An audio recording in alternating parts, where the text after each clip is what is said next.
ரொம்ப ஓவர் அம்பிஷியஸாக இருக்காரோ, வந்த உடனே நான் தான் சிஎம், அந்த பாருங்க நாற்காலி ரெடியாக இருக்குது அப்படின்னு? அதாவது இதை முதல்ல இந்த இன்டர்வியூ ஆரம்பிக்கிறதுக்கு முன்னாடி இன்றைக்கி ஒரு அரசியல் விமர்சகர் ஊடகவியலாளர் வீட்டில் நடந்த சம்பவத்துக்கு தமிழ்நாடு கட்சி சார்பாக அவருக்கான வருத்தத்தையும் கடுமையான கண்டனத்தையும் இந்த அரசாங்கத்துக்கு நாங்கள் தெரிவிக்கிறோம். ஏன்னா ஜனநாயக நாட்டில் தன்னுடைய குரலை எதிர்த்து சொன்னாலே அது எதிர்ப்புத்தனமாக இருந்துச்சுனால் அவர்களுக்கான இதை எடுத்துறதை வந்து ஏற்றுக்கக்கூடிய இடத்துல இல்லை. வரும் காலங்களில் இது நடக்காமல் தமிழக அரசு பார்த்துக்கணும். அதை தமிழ்நாடு கட்சி இங்கே வலியுறுத்துது. இப்போ விஷயத்துக்குள்ளே வரேன். நிறையா விஷயங்கள் இப்போ வந்து சுமன் சி சார் சொன்னார். அதில் அவர் சொல்லும்போதே சொன்னார், அவர் வளரல, வெளியில் வரவே இல்லை, வெளியில் வராமல் கன்சிஸ்டன்சி இல்லாமல் எப்படி வரும் அப்படின்னு. இப்போ டாப்பிக்கே வந்து 2026 தான். நாளைக்கோ இல்லை அடுத்த வாரத்தை பற்றியோ பேசலை. இன்னும் 1 வருஷம் இருக்குது. கிட்டத்தட்ட ஆல்மோஸ்ட் அடுத்த மார்ச் 1 இயர் இருக்குது. இப்போ தொடர்ந்து அவர் ஜூன் மாதத்துலேருந்து வராரு. ஒரு 8 மாதம் வந்து அதுலயே பாருங்க, நாளையிலேருந்து உங்களால் சொல்லணும் ஜூன் மாசத்துலேருந்து. அதுதான் மேடம், இருங்க வரேன் 3 மாசத்துக்கு மிஸ் பண்றீங்க. இப்போ அதுதான் சொல்ல வரேன், நான் முடிச்சிடுறேன். இப்போ நான் இதை சொன்னேன் வச்சுக்கோங்களேன், உடனே என்ன சொல்லுவீங்க, நாளைக்கு வராரா, வரல அப்புறம் அப்படின்னு கேட்பீங்க. அதனால நானே நீங்களே ஒரு 3 மாசம் மிஸ் பண்ணிடுறீங்க. அப்போ இருக்கிறது 9 மாசம். அதுதான் இப்போ அடுத்த மார்ச்சுக்கு வரும்போது ஒவ்வொருத்தருக்கும் ஒரு ஸ்ட்ராட்டஜிக்குள்ளே இருக்கும். ஒருத்தர் வருஷம் ஃபுல்லாக படித்து பாஸ் பண்ணுவார், ஒருத்தர் 1 வாரம் படிச்சுட்டு பாஸ் பண்ணுவார். ஆனால் இங்கே பாஸ் ஆனமா தான் கணக்கு. தெரியல, எக்ஸாம்ல பாஸ் பண்ணமா இல்லையா, நீங்க எப்படி படிச்சீங்கன்றது முக்கியம் கிடையாது.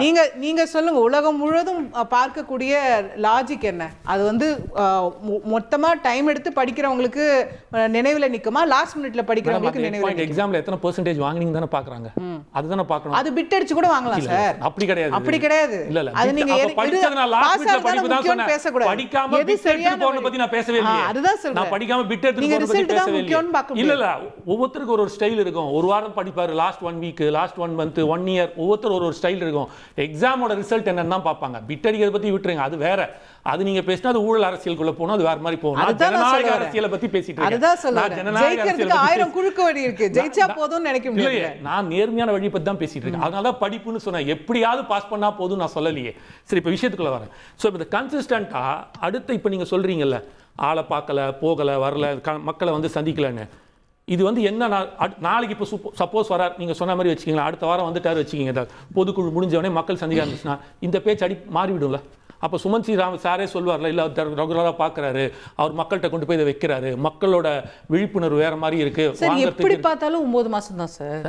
விஜயகாந்த் அவர்களுக்கும் ஒரு 1.5 வருஷம் 2 வருஷம் இருந்தது. அவரால் 8% நான் முடிச்சிடறேன். பவன் கல்யாண் வந்து நீங்க இன்னைக்கு விஜய் பீக் ஆஃப் த கரியர்ல வராருன்னு சொல்றீங்க. பவன் கல்யாண் இவர் வரதுக்கு 10 வருஷம் முன்னாடியே வந்தவர். அவர் 40 வயசுலேயே வந்தவர். அவருக்கு எத்தனை வருஷம் ஆச்சு பாருங்க, இன்னைக்கு ஒரு துணை முதல்வர்ன்ற இடத்துக்கு ஒரு அதுக்கு ஏன் நான் அதை சொல்கிறேன், அதையும் நான் சொல்லி அது மாதிரி இது முடிச்சுட்டு வந்துடுறேன் இந்த கொஸ்டினுக்கு. ஸோ இப்போ இது என்னன்னா, அப்போ இவர் வந்துட்டாரு அப்படின்ற போது வேற ஒரு மக்கள் கிட்ட இருக்கிற ஒரு ஸ்ட்ராட்டஜிக்கெலாம் மாற்றக்கூடியான விஷயங்கள் இருக்கும். அதுதான் நான் ஃபஸ்ட்டே ஒரு சின்னதாக ஒரு எக்ஸாம்பிள் சொன்னால் 1 hour எப்படி வேணாலும் படிச்சுட்டு வருவாங்க அப்படின்றது. இப்போ இந்த பாயிண்ட் நீங்கள் சொன்ன பாயிண்ட்டை நம்ம வச்சுப்போமே, அங்கே வந்து நீங்கள் பவன் கல்யாண் சொல்கிறீங்கல்ல, அங்கே இருக்கிற ஒரு ஸ்டேட்டுக்கு ஒரு மாதிரி சினாரியோ இருக்கும். புரியுதுங்களா? நீங்கள் வந்து இப்போ குஜராத்துக்கு வேறு மாதிரியான ஒரு சினாரியோ இருக்குது, கேரளாவுக்கு வேறு மாதிரி இருக்குது. இப்போ தமிழ்நாட்டை நீங்கள் எடுத்தீங்க வச்சுக்கலாம். ஏன் இவ்வளோ ஸ்ட்ராங்காக சொல்கிறோம் அப்படின்னா, 2 திமுக அல்லது அதிமுக. இப்போ நீங்கள் அங்கே எடுத்தீங்கன்னா ஒய்எஸ்ஆர் இருந்தார், சந்திரபாபு நாயுடு இருந்தார். சந்திரபாபு நாயுடுக்கு ஆப்போனண்ட்டாக பார்த்தது வந்து ஒய்எஸ்ஆர். இப்போ ஒய்எஸ்ஆருக்கு ஆப்போனண்ட்டாக பார்த்து சந்திரபாபு நாயுடு மாற்றி தானே வந்துட்டு இருந்துச்சு. ஆனால் இன்னைக்கு இருக்கிற சூழ்நிலை வேற மாதிரி இருக்குன்ற அது. ஏன்னா திமுக இன்னைக்கு அதை தான் சொல்ல வர, அந்த அதிமுக பலகீனப்பட்டதால் 4ஆக உடைக்கப்பட்டிருப்பதால் அதற்கு அடுத்த ஆப்ஷன் ஒன்று உள்ள வரும்போது ஆப்வியஸ்லி 2வது இடத்துல இருக்கிற ஒரு பாயிண்ட்டுக்கு வரும்போது அப்போ திமுக மாற்று தாவேகா தான் அப்படின்னு வரக்கூடிய சினாரியோ உடைஞ்சிருக்குன்ற நம்ம எப்போ சொல்லலாம்? இல்ல, நம்ம ராஜிகா சொல்லணும். 25 உடஞ்சா நீங்க 4 உடைஞ்சிருக்கு. நாங்க சொல்லலையே. 95 ஒரு பக்கம் இருக்கு, அப்புறம் 1 இருக்கு. இருங்க வர, நாங்க சொல்லலையே. அவங்களே ஒரு ஒருங்கிணைப்பு கூட்டத்தை உருவாக்கி பண்ணிட்டு இருப்பாங்க. சரி, நீங்க 45% மேடம் இருக்கும்போது, ஜெயலலிதா இருக்கும்போது அவங்களோட பர்சன்டேஜ் ஆஃப் ஓட்டு இன்னைக்கு வந்து 20% வந்துட்டாங்க. 25% குறைஞ்சிருக்குல்ல. அப்ப எப்படி எடுத்துப்பீங்க? தொடர்ந்து 8 எலெக்ஷன், அது வந்து ஊராட்சியா இருக்கட்டும், கார்பரேஷனா இருக்கட்டும், எம்எல்ஏ ஆகட்டும், எம்பி ஆகட்டும், தோத்துட்டு தானே வராங்க. அதாவது வந்து இடைத்தேர்தல் நிக்காம அவாய்ட் பண்ற அளவுக்கு வந்திருக்கிற பலகீனம் இருக்குன்றது இங்க ஒரு பிரச்சனை வருதுல்ல. அவங்க கட்சிக்குள்ளேயே 2 கட்ட பிரச்சனைகள் இப்போ உருவாச்சு. 2 தலைவருக்குள்ள ஒரு பிரச்சனை இருக்கு. இவர் வந்து அவர்கிட்ட பேச மாட்டேங்கிறாரு, இது இன்னும் மேலும் உடையும் அப்படின்ற மாதிரியான பேச்சுக்கெல்லாம் போகுது இல்ல. அப்போ ஆப்வியஸ்லி அந்த மக்கள் ஏன் 25 அப்போ ஜெயலலிதா மேடம் இருந்த ஒரு விஷயம் என்னன்னா, if she loses next election she will bounce back. அது லீடர்ஷிப் குவாலிட்டி. அது எல்லார்கிட்டையும் லீடர் தொடர்ந்து ஜெயிச்சிட்டே இருக்க மாட்டாங்க. அந்த அம்மா 96ல் தோத்தாங்க, ஆனால் 2001 திருப்பி வெளில வந்துட்டாங்க, திருப்பி தோக்குறாங்க, திருப்பி பவுன்ஸ் ஆங்க. Every time she loser she bounce back. That is the leadership quality. இங்க தொடர்ந்து தோல்விகளே பார்க்கும்போது அப்ப மக்கள் உங்களை ஏத்துக்கல அப்படின்ற போது வேற ஒரு ஆப்ஷனுக்குள்ள போகுது. இது ரெண்டையும் தாண்டி அதிமுகவோட அந்த பலவீனம் வந்து அந்த ஓட்டெல்லாம் கேப்டலைஸ் ஆகும். அது போக இப்ப சார் சொன்னார் ரசிகர்கள்லாம் வந்து ஓட்டாகுமா அப்படின்னு ஒரு கொஸ்டின் வச்சார். மக்கள் தானங்க ரசிகர்கள். ரசிகர்கள் ஒரு தனி கூட்டம், மக்கள்னு ஒரு தனி கூட்டமான மக்கள் தான் ரசிகர்கள், ரசிகர்கள் தான் மக்கள். அந்த மக்கள் தான் போய் ஓட்டு போடுறான், அந்த ரசிகர்கள் தான் போய் ஓட்டு போட போறான். அப்ப யாருக்கு போட போறான்? அந்த ஒரு பாயிண்ட் நம்ம பார்க்கணும்ல. இல்ல எல்லா ரசிகரும் போடுவாங்களான்னு அது தனித்தனியா பிரிக்க முடியாது. எனக்கு கூட விஜய் பிடிக்கலாம் சார், நம்ம விஜய்க்கு ஓட்டு போடுவோமான்னு தெரியாது. அந்த மாதிரி சொல்றேன். நீங்க சாருக்கு விஜய் பிடிக்கும், அவர் விஜய் ஓட்டு போடுவாங்க. அதுதான் சொல்றேன். நீங்க எல்லாருக்கும் ஓட்டு போட மாட்டாங்க. அதுதான் அப்படி பாத்தீங்கன்னா அது எத்தனை பர்சன்டேஜ் ஒன்னு இருக்குல்ல. நீங்க 51% தான் போதும் மேடம், ஆட்சியை பிடிச்சிடலாம். அப்போ 100 ரசிகர்கள் ரொம்ப சாதாரணமா சொல்றீங்க. 51% வெயிட் பண்ணி ஜனநாயகம் இல்ல நான் எங்களுக்குன்னு சொல்ல, ஜனநாயக முறைப்படி கஷ்டம்னு பேசிக்கிறாங்க. ஜனநாயக முறைப்படி 51% தான் ஆட்சியை பிடிக்கலாம். இதுதான் கணக்கு. கரெக்ட்டா? அப்போ நாங்க என்ன சொல்ல வரோம்னா, இப்போ ரசிகர்களே வந்து எல்லாரும் ஓட்டு போடணும்னு கேக்குறீங்கல்ல. அவர் கொடி அறிவிக்கல, கொள்கை அறிவிக்கல, எதுவும் அறிவிக்கல. கட்சி ஆரம்பிச்சு ரெஜிஸ்ட்ரேஷனுக்கு அனுப்பிச்சிட்டு 10 நாள்ல ஒரு வீடியோ போடுறாரு. ஜஸ்ட் 1 நிமிஷம் 2 நிமிஷத்துக்கு இந்த மாதிரி ஒரு கொள்கை வச்சிருக்கோம், இதை நீங்க படிச்சு பாருங்க, பிடிச்சா சேருங்க. அவர் ஒன்றும் பெருசாலாம் சொல்ல, நான் அப்படி வந்து அப்படி பண்ணுவேன், இப்படி பண்ணுவேன், இதை பண்ண போறேன், அதெல்லாம் எதுவும் சொல்ல. படிச்சு பாருங்க, இந்த உறுதிமொழி பிடிச்சா சேருங்கன்னா 1 கோடி பேர் எப்படி மேடம் சேர்ந்தான்? அதுவும் தமிழ்நாட்டில். உடனே சொல்லுவாங்க உலகம் ஃபுல்லா ரசிகர் இருக்கு, அதெல்லாம் சேர்ந்துருப்பாங்கன்னு ஒரு கணக்கு ஒரு ஊட்டுவாங்க. தமிழ்நாட்டில் ஓட்டர் ஐடி ஒரு முடிச்சிடறேன், ஓட்டர் ஐடி இருக்கிறவங்கள மட்டும்தான் சேர்ந்துருக்காங்க. அதுலேயுமே அவர் வந்து அந்த சமயம் எதுவுமே சொல்லலை. இதை ஏன் சொல்றேன்னா, இந்த மிஸ்டு கால் கணக்கு இல்லை. எவனாலும் மிஸ்டு கால் கொடுக்கலாங்க, கொடுத்துக்கிட்டே இருக்கலாங்க, ஒருத்தனே 10 வாட்டி கொடுக்கும். அது இப்படி பண்ண முடியாது. இதுல வந்து ஓட்டர் ஐடி இருக்கணும், அவர்கள் அதுல சேரணும்னா அதுக்கு ஒரு கிட்டத்தட்ட அந்த ஆப்குள்ள போனீங்கன்னா 15 நிமிஷம் நீங்க செலவு பண்ணணும். ஒருத்தர் 15 நிமிஷம் செலவு பண்றாரு அப்படின்னா அது இன்ட்ரெஸ்ட் இல்லாம யாராவது செலவு பண்ணுவாங்களா? கேட்போம்.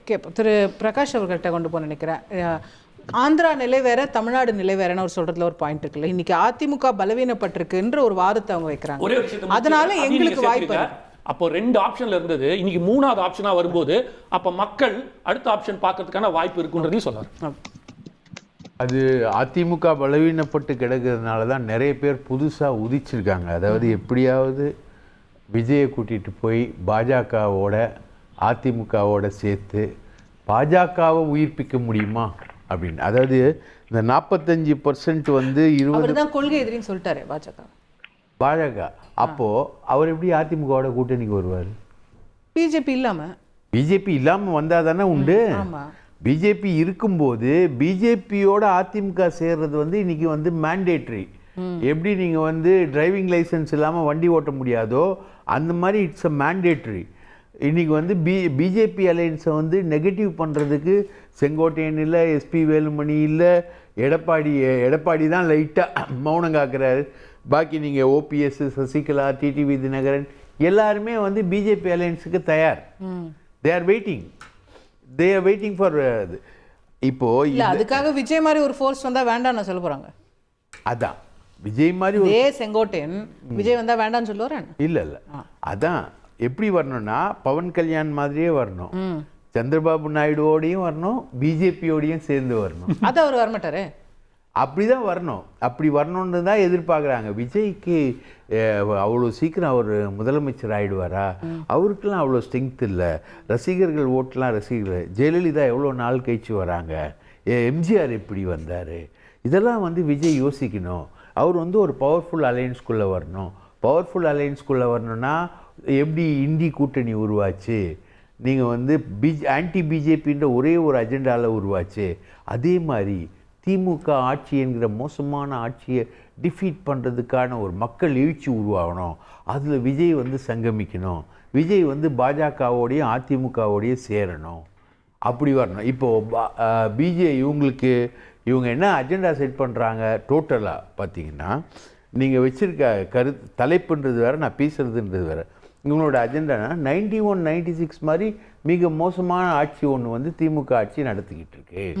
அந்த திமுக ஆட்சியை வந்து வீட்டுக்கு அனுப்பணும்னா எல்லாரும் சேரணும். எப்படி குருமூர்த்தி சொன்ன மாதிரி ஒரு வீட்டு தீயை அணைக்கிறதுக்கு சாக்கடை தண்ணியை கூட எடுத்து ஊற்றுனா அந்த தீ அணையுன்னுவாங்களே, அந்த மாதிரி எல்லா கூட்டணியும் ஒன்றா சேர்ந்து திமுகவை வீட்டுக்கு அனுப்பணும். இதுதான் அஜெண்டா. இதுக்கு வந்து விஜயை தயார் பண்ணணும் அப்படின்றது தான். செய்திகளை உடனுக்குடன் தெரிந்து கொள்ள உடனே சப்ஸ்கிரைப் பண்ணுங்க.